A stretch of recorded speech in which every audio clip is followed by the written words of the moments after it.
Salut à toi, j'espère que tu vas bien. On se retrouve aujourd'hui pour une nouvelle vidéo où on va parler de ma préparation aux écrits. Donc je vais te raconter comment j'ai fait pour réviser et comment je me suis organisé. Alors, souvent on a entre un mois et 3 semaines où les cours s'arrêtent.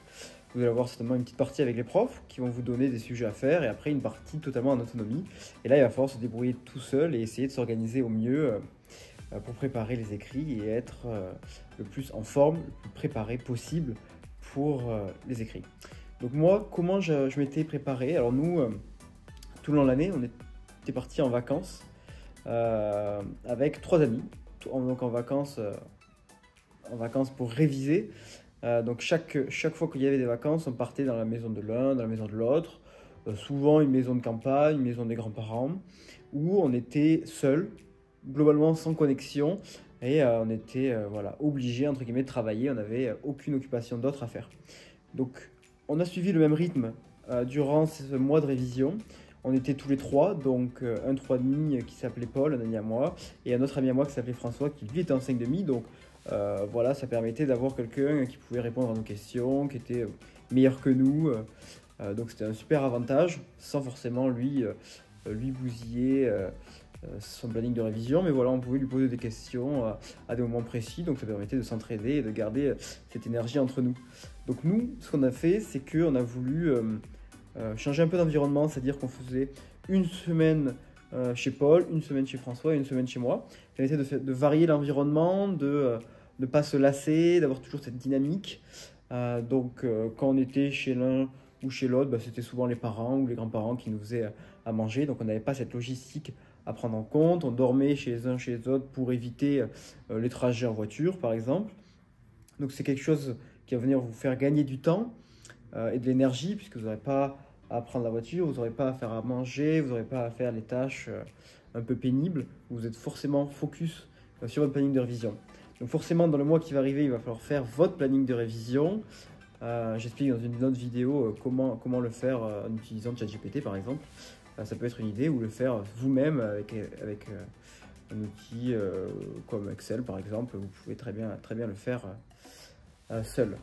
Donc voilà, donc on était tous les trois. Alors souvent, il y en avait un qui était dans une pièce à l'écart et les deux autres dans une autre pièce. On était rarement tous dans la même pièce. Cela permettait de se concentrer et de ne pas trop discuter entre nous. Et si on avait des questions, eh ben, il fallait se déplacer dans une autre pièce. Donc ça permettait déjà de réfléchir à deux fois pour ne pas déranger les Paul ou François qui travaillaient avec moi. Donc c'était super puisque ça permettait de nous motiver. On avait globalement le même objectif d'école. Donc une synergie s'était créée pendant ce mois de révision. En plus on était très bons amis, donc ça permettait voilà, d'avoir une bonne ambiance pendant un moment qui, il faut le dire, n'est pas facile à vivre. On commence vraiment, la pression monte, on ne sait pas ce qui nous attend, on ne sait pas comment on va réagir.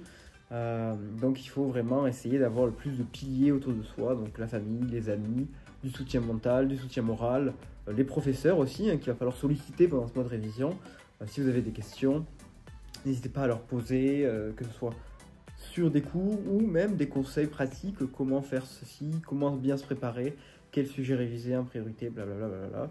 Même demandez-leur ce qu'eux ils en pensent, quels sont pour eux vos points faibles. Ça peut être aussi un point à développer avec eux. Donc n'hésitez pas à prendre rendez-vous avec eux avant de partir en autonomie, avant les vacances. Donc voilà ce que je voulais vous dire et vous partager.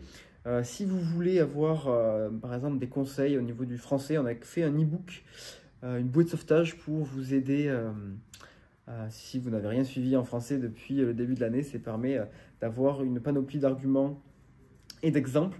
Je vous mets le lien de ce e-book en description, il est en promotion encore actuellement. Donc n'hésitez pas à aller le checker si le français pour vous n'est pas une facilité.